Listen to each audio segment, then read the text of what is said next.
Welcome to the Evolved Man, where we are at war with the mediocrity of modern man.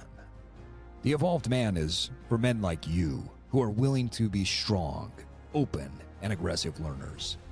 Men who are not afraid to disrupt and change. It's time we ditch the current conventional idea that we devolve with age, that the dad bod is our destiny, and that the glory days are behind us. Your best isn't behind you, and I'm here to provide you with practical tools, a few tips and tricks, and everyday wisdom to help you evolve into your highest form. Strong, lean, smart, educated, and emotionally intelligent. Now, let's go to war.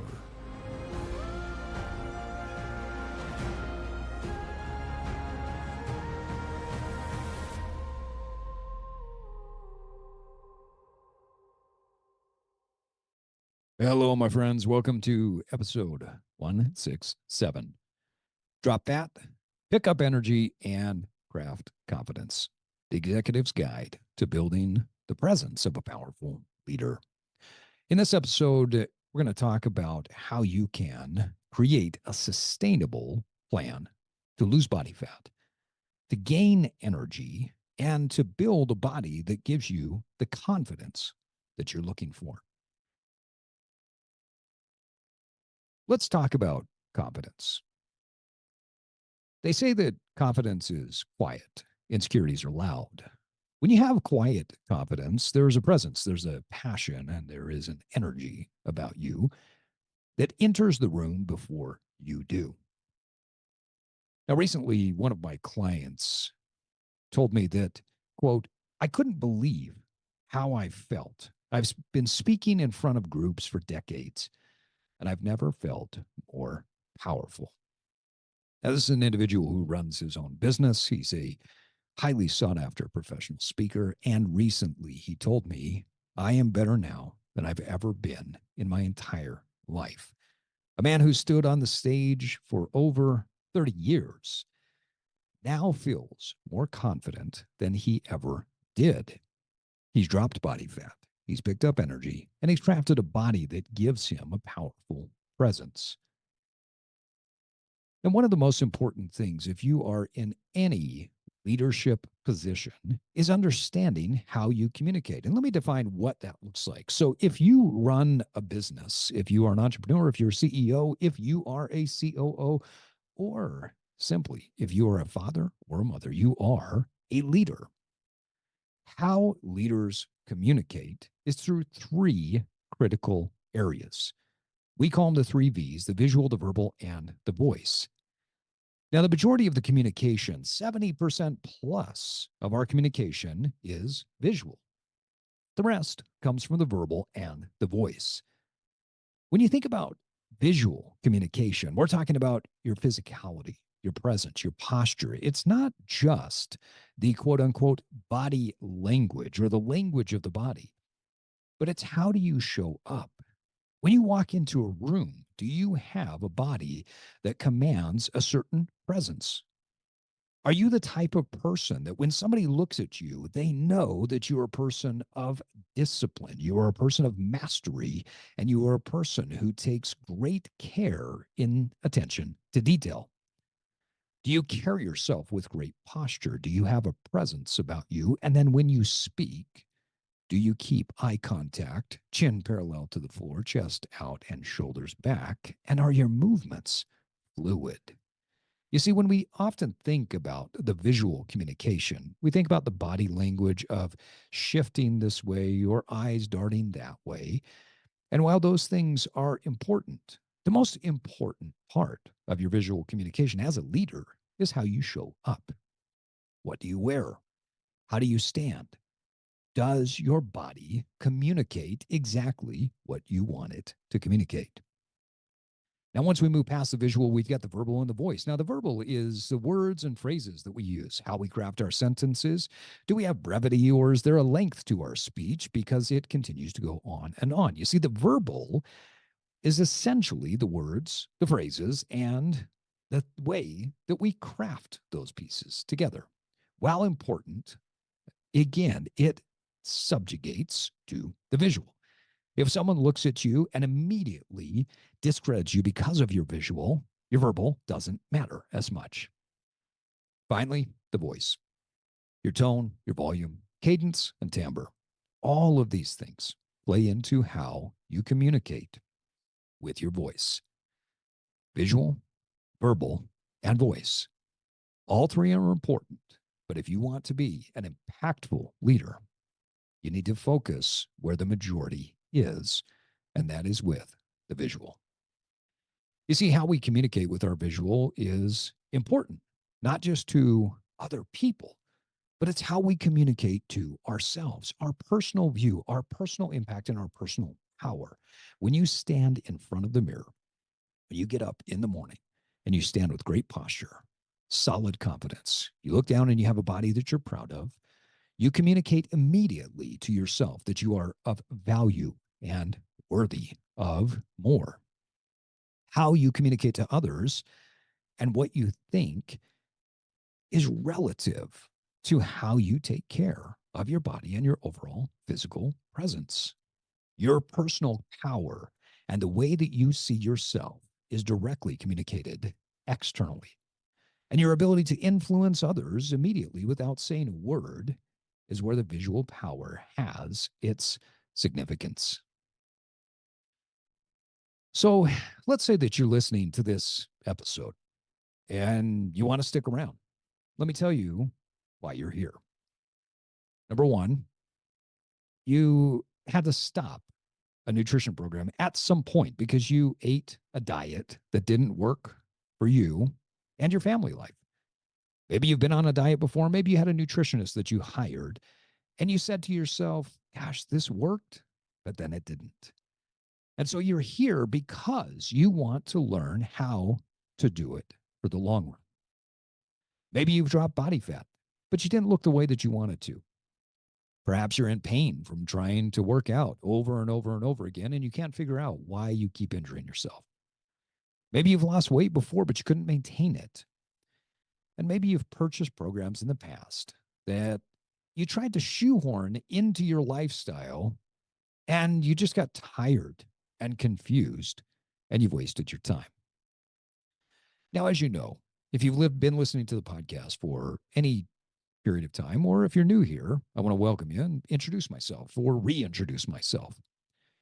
I've spent a significant amount of time in the health and fitness business, well over 2 decades, probably coming up on about 2.5 decades at this point. But I'm also a former traveling executive. I spend a significant amount of time on the road. And so I understand what it's like to be a person that is busy and traveling. I'm 47, almost 48 years old, and I've coached hundreds of top executives, collegiate athletes, pro athletes, and Olympic athletes.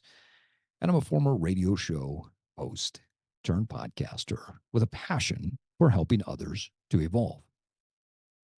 Now, what I've noticed about busy people and executives in general is number one, despite being very good in business, they have a tendency to major in minor things when it comes to their overall health and fitness. They're so focused on getting that one supplement, that one nutrient that's going to make all the difference in the world, while everything else relative to their health and fitness is being blown up by poor decisions on a daily basis. Many of them are not open to wanting to change because they're in charge in life, in business. And so I'm here to tell you, if that's you, if you are the leader, if you are the person that is in charge in parts of your life, this is a time to pause and to say, I need to grow. And if I don't know, it's my time to grow. The third thing I've learned is that many people take a bad approach and they try to shoehorn it into their life, expecting lasting results. In fact, recently I was talking to a gentleman who owns a jet or two. I'm not quite sure. Based on what he said, he's got several and many expensive cars. He sits on the board of several companies. He is a super important guy, is what he told me. But he takes a very, very bad approach and tries to shoehorn it into his life over and over and over again. Unfortunately, I can't tell you how common this is.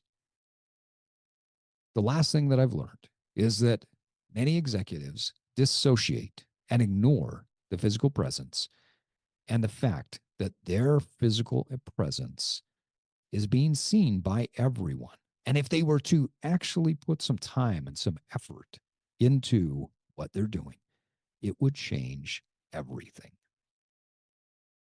So if you're here, you've likely tried 12-week programs, buying equipment that you didn't use, like a Peloton.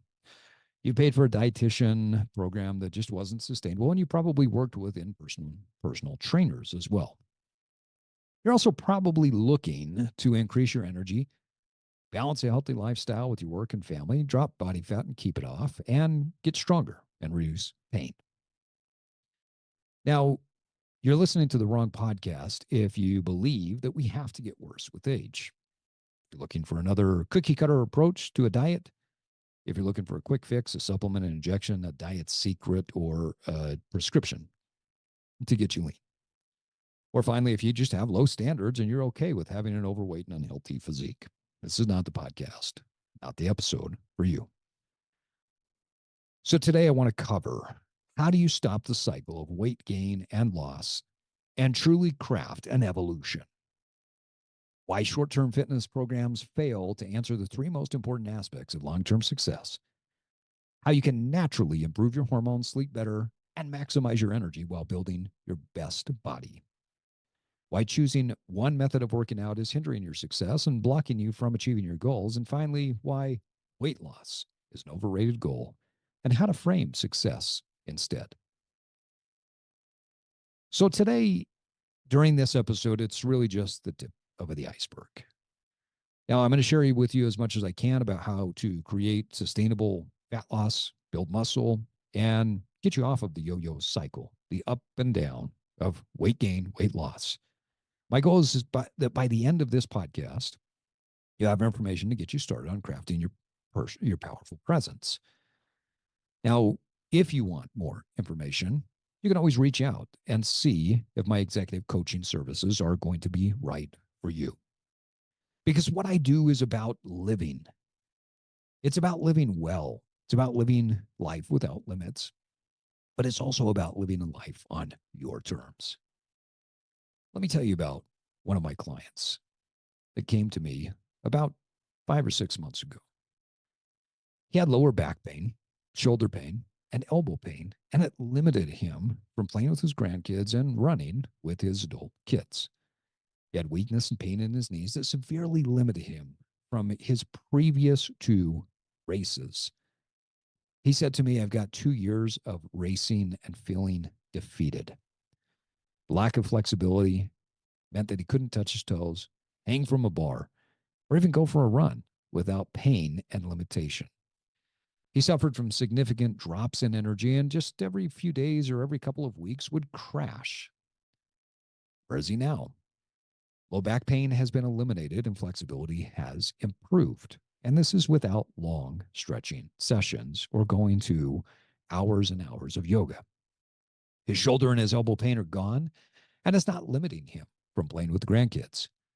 Not only is the knee pain gone, but he recently lapped his son-in-law on a trail run. He's running further and faster than ever, and he went from being able to do not being able to do basic movements in the gym that relate to his race, which is a Spartan, to now currently being able to do more than 5 chin-ups with 10 pounds wrapped around his waist. He's dropping body fat without significant drops in energy.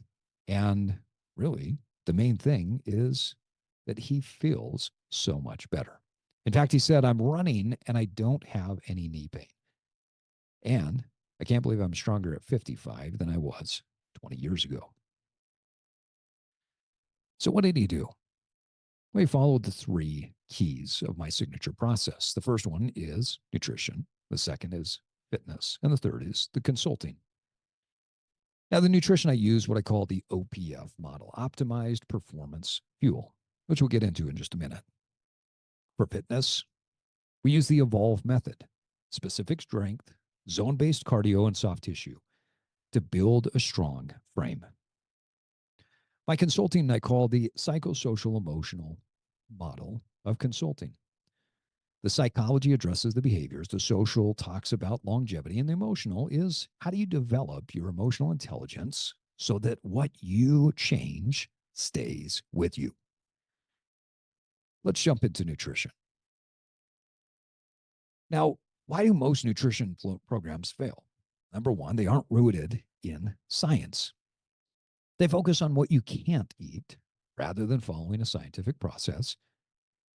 There's no baseline assessment to determine the needs before prescription.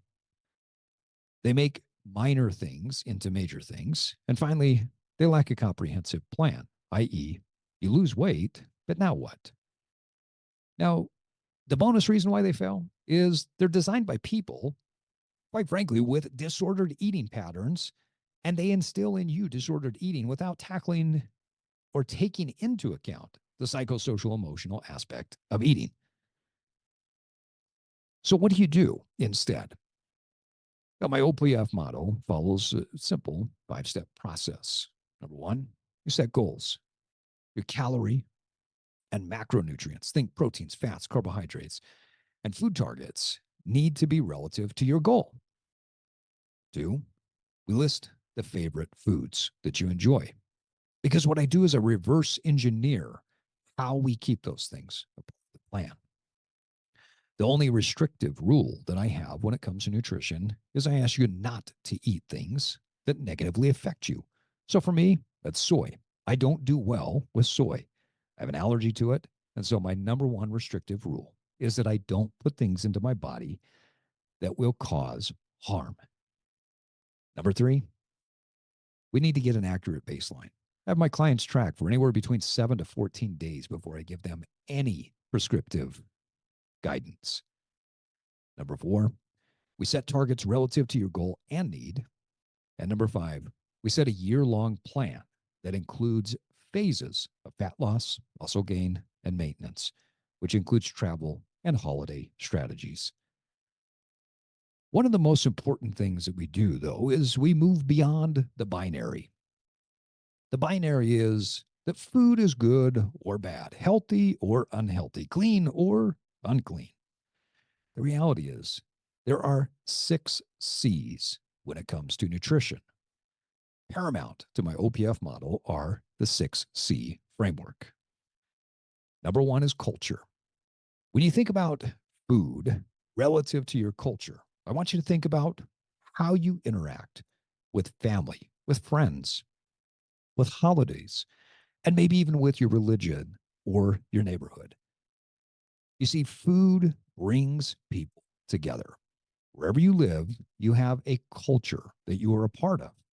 Most of the time, when you sit down with a dietitian or a nutritionist, you get a specific, restricted, boring eating plan that doesn't take into account the cultural needs that you have.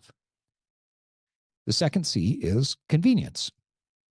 Let's face it, we're all pretty busy. We all need convenience as a part of our day-to-day life. We need to have standard operating procedures. We need to have shortcuts. We need to have quick go-tos. Things that we put into our mouth need to be convenient, but also meet our goals. The third C is connection. When you are trying to connect with another person, you break bread. You sit down and you have a meal together. Maybe over a cup of coffee, you laugh, joke, or maybe it's just the time with your tea at night, sitting there and connecting with yourself through reading or meditation or whatever else. The fourth C is comfort. One of the main reasons why most diet plans fail is they don't address the fact that food provides comfort, taste, flavor, and the chemical reactions that certain foods make inside of our body have memory. That memory can go all the way back to childhood. And the things we eat, the drinks we drink, and the rituals that we have relative to food provide a sense of comfort. Unless you address this, you will never have a long, healthy relationship with yourself, with your body, and with food. The fifth C is communication. You are what you eat. The food that you put into your body eventually becomes every single cell that your body has. In fact, your body today is not the same body that you had 5 years ago. Your eyes, your heart, your skin, your muscles, your hair, every cell turns over. Now, depending on which cell, sometimes it might turn over every few months. Sometimes those cells turn over every few years. Food is communication. When I put certain foods in my body, I'm communicating certain things to my body. For instance, let's say that I want to lose body fat and I want to gain muscle. So I restrict my calories a little bit in order to get into a deficit to lose body fat, but I want to gain some muscle, and so I increase my protein intake. I'm sending communication to my body that it can do those things.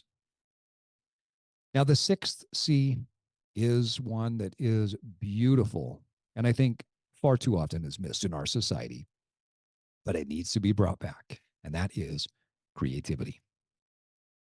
Food is creative.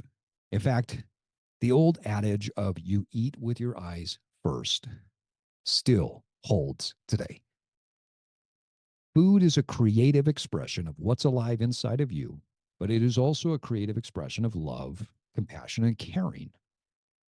If you make food for other people, not only are you creating connection, building culture, but through your creative expression, you are creating something that then gets ingested by the other person and becomes a part of them. This creative process is something that goes deeper than just the physiology. Now, there's three keys to nutrition. Number one, you've got to eat for your goals. If you have a goal of living long, being healthy, having more energy, you need to eat in order to achieve those goals. Number two, you need to have a detailed plan that includes the 6 C's and your definition of them.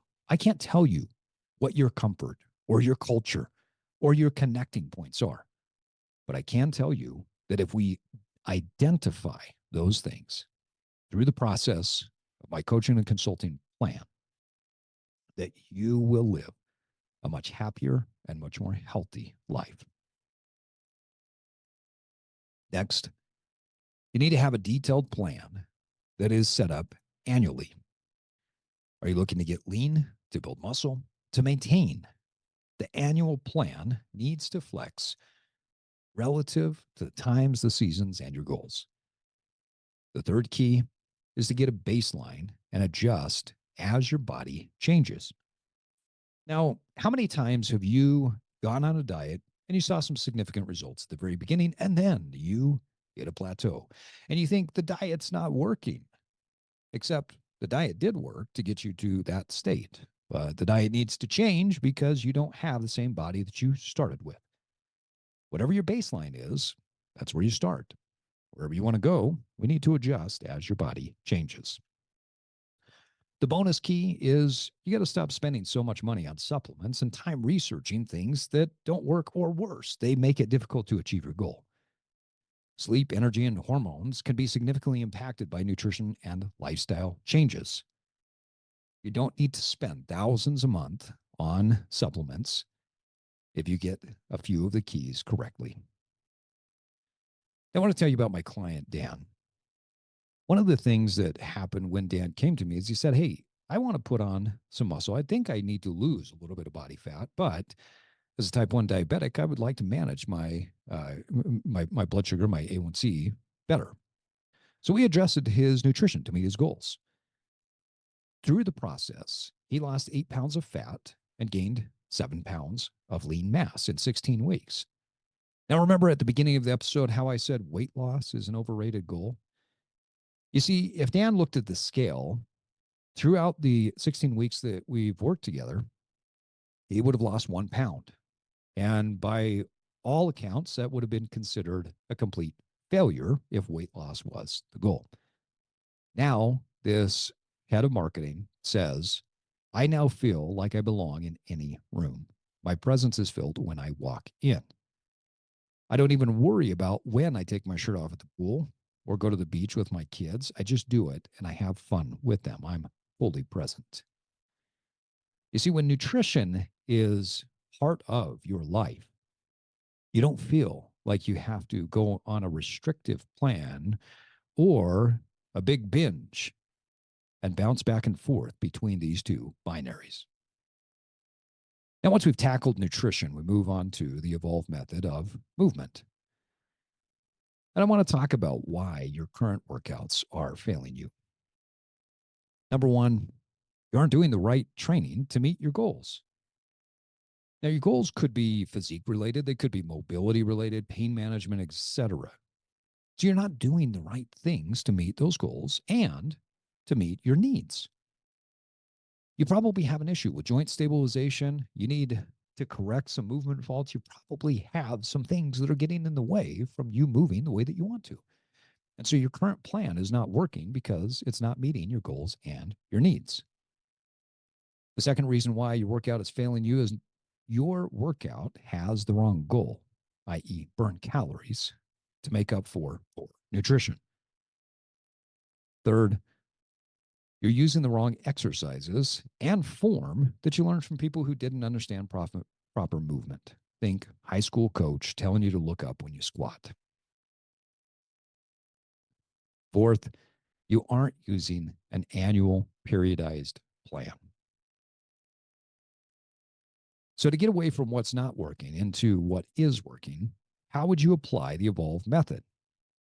Well, number one, you need a movement assessment to determine your limitations, faults, and pain, including the root causes of the pain, not just where it shows up. Now, this is something that people find shocking. They say, well, Steve, I've got pain in my lower back. So the issue is in my lower back. And as we go through the assessment, we find that the issue is not in the lower back. Yes, the pain might be showing up in the lower back, but the root of it is coming from somewhere else. You need a movement assessment to determine what the limitations, the faults, and where the pain is coming from. Number two, you need an annual plan put together that addresses your goals, needs, and faults. Now, think about the faults relative to alignment, balance of your car. If you're driving down the road and you're out of alignment, if your wheels are out of balance, you're going to run into situations where, as you're driving along the road, you might feel okay. Once you drop onto the freeway and speed picks up, that car is going to shake and it's going to feel like everything is falling apart. These faults create imbalances over time, and that's where you get limited in your movement. The annual plan needs to be set around your goals, your needs, and addressing any faults that you have. Number three, utilize what I call the evolve Milo principle. Now, Milo of Croton is maybe a mythical character. Maybe he was real. We're not quite sure. But the principle still stands. What Milo did is that he had a calf that he would put on his back and carry it every single day. As the calf grew into a large bull, that little by little, bit by bit increase in weight that Milo was carrying made him the first person that we know of to understand the concept of progressive overload. Now, he didn't go to the gym and work out for 3 hours on a Saturday and then just take it easy for the rest of the week. Little by little, he carried that calf. Little by little, that calf became a bull. Little by little, Milo became the strongest person around. The fourth step that you need to take in the evolve method of how do you evolve and not just continue to cycle back to where you were before is to train your body while you train your mind. You see, the mind is susceptible to growth and development when we are moving. And so if you learn how to train your mind while you train your body, the way you're training your mind will stick longer. Now, the bonus step is that you've got to understand that there's three key modalities with every effective program. there's resistance training, there's zone-based cardio, and there's soft tissue, or what we call chassis work. We have to make sure that you stay aligned and that we're addressing any soft tissue issues along the way so that you can move pain-free. So when we talk about resistance training, we use resistance training for building muscle. Think size, shape, tone. Your resistance training is also used to develop your metabolic machinery. It keeps your organ of longevity, i.e. muscle, in peak performance. Building muscle through resistance training also develops your mobility. You see, far too often, I hear people say, I'm too inflexible, I'm too tight, I need to stretch. That's not the case.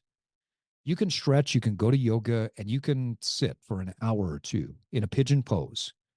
And later on, your body is going to tighten up again because your joints won't give you range of motion if they don't have stability and strength. You can't take a cannon and shoot it out of a rowboat. The cannon needs to be locked into the ground in order for it to fire appropriately.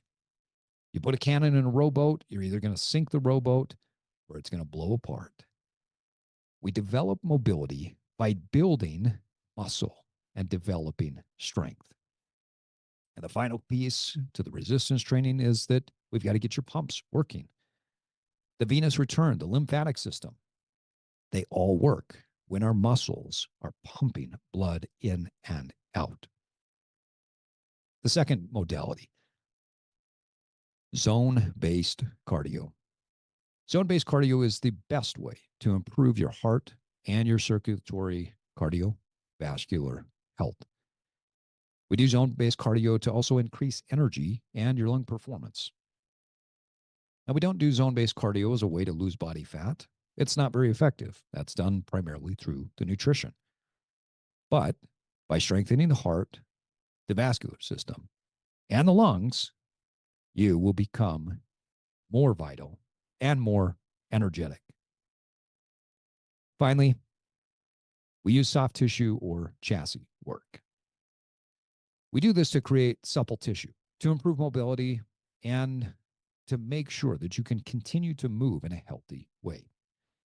One key to remember is that tender tissue is not healthy tissue. And so the soft tissue work is to help you to continue to stay healthy and moving. You've got your nutrition, you've got your movement, and you're well on your way. Where does it typically fall apart? It falls apart in not addressing the psychosocial emotional model of change. And this is where consulting comes in. I consult with my clients to help them understand not only why they've previously failed before, but what they can do to create a true evolution. You see, most weight loss and fitness programs fail in the long run because when you look at, and I mean fail, like look at the results over a 5 to 10 period of time. They fail because they fail to address, number one, the way we interact with food in all situations. Go back to the 6 C's. Number two, the hidden beliefs we have picked up over the years relative to food, movement, and our bodies. I can't tell you how many people tell me they can't do something. And then when I just say, well, go do it, then they do it. And they say, oh, I didn't think I could do that. Ring a bell? We have hidden beliefs that we've picked up over the years relative to food, movement, and our bodies that we have told ourselves. And like the small elephant tied with a rope to the stake, when we become bigger, we don't pull that stake out because we picked up these beliefs and we're not even aware of them. Those beliefs keep us from eating well, moving well, and addressing everything in our body that we want to address. You've previously failed because of the dissociation we have with our bodies these days. Now, what do you do when you have stress? Typically, you dissociate. And you've previously failed because of that dissociation. Now, the bonus tip is that most programs fail to address really 2 key lifestyle factors. Number one is your busy life, work, family, service, etc. And 2, how to live healthy in a society that's built to make you unhealthy.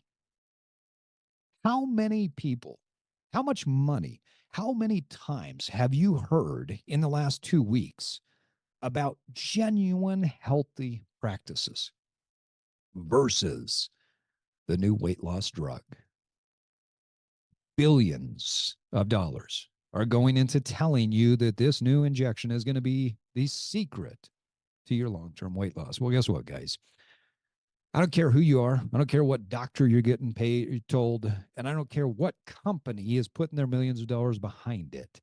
I've been in this game for almost 25 years, and every claim that's being made today has been made before, and everybody that goes on whatever drug it is has issues later on.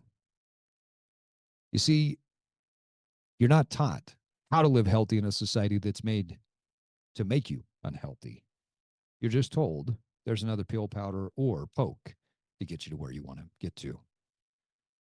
And one of my clients said to me, Steve, the financial investment I'm making in you and my health is the best investment that I'm currently making. Because what he found was that the action steps that we take through the evolved method is helping him to become a more evolved human. And we do that in 3 simple steps. The first one is we understand your history with your body, with food, pain, and discomfort. We assess your emotional intelligence and your neurological type. We develop a plan and a process that's focused on building habits with a consistent step up mentality. And finally, we address those things and we assess utilizing daily progress reports, monthly and quarterly KPI reports. Now, the bonus thing is we craft specific standard operating procedures for each of the clients relative to their health, fitness, and lifestyle goals. Because I'm here to tell you, you are not going to evolve if your plan is not set to address those issues. If you don't address the demands of work, family, etc., if you don't address the fact that as we get older, we have decreased recovery capabilities, you will not succeed. Your plan has to involve movement that keeps you feeling youthful. Your eating plan needs to be sustainable and not just a diet, which means that we've got to tap into how you think, act, and feel, the psychosocial, emotional aspects of it. Otherwise, you will continue to repeat your old pattern of behavior, whether it's sobbing in your Ben and Jerry's or shaming yourself every time you go grab that donut. You won't evolve unless you understand what it means to be young, vibrant, and energetic for your life as you age. So I'm curious, as we've talked through this process of evolution, what stands out to you? What spoke to you? What called to you and made you think, I need to evolve? I want to evolve rather than just going on another diet. I'd love to hear from you. Do me a favor. Shoot me a message. You can find me most on LinkedIn. It's just Steve Cutler. But I'm also on every other social platform at Steve Cutler with an underscore at the end. Now, if something in this podcast resonated with you, reach out. Let's talk. Let's figure out how we can craft an evolution for you so that you don't continue to cycle through the ups and downs of weight loss and weight gain. Because I think it's powerful when you change what you can do to help other people. So if you want to drop fat, pick up energy, and craft confidence so that you, as a leader, have a powerful presence, let's get started. Reach out to me today. And there you have it, folks. Thanks for joining me today for this episode of The Evolved Man. If this episode resonated with you, hey, do me a favor, share it with your friends, will you? And if you're feeling super generous, jump on and give us a rating. Your ratings and reviews help us to get on more great guests and continue to grow the podcast. We're on a great growth trajectory, and we want to continue to help millions of people evolve into more evolved men and women. And now it's time for you to get out there and evolve. Thanks for joining me today for this episode of The Evolved Man. If you're learning from and gaining value from this podcast, please subscribe to the Evolved Man newsletter, where I can support you even more in your personal evolution. I want to help you reverse engineer your success. The Evolved Man newsletter is like getting a free coaching session to keep you moving forward on your path of personal success. Go to theevolvedmanpodcast.com to sign up today. If you found value in this episode, you can give us up to a 5-star rating on Apple and Spotify and share it with your network. That's the best way to support the podcast so we can continue to get great guests and provide you with the best wisdom for your daily life. Until next time, keep evolving.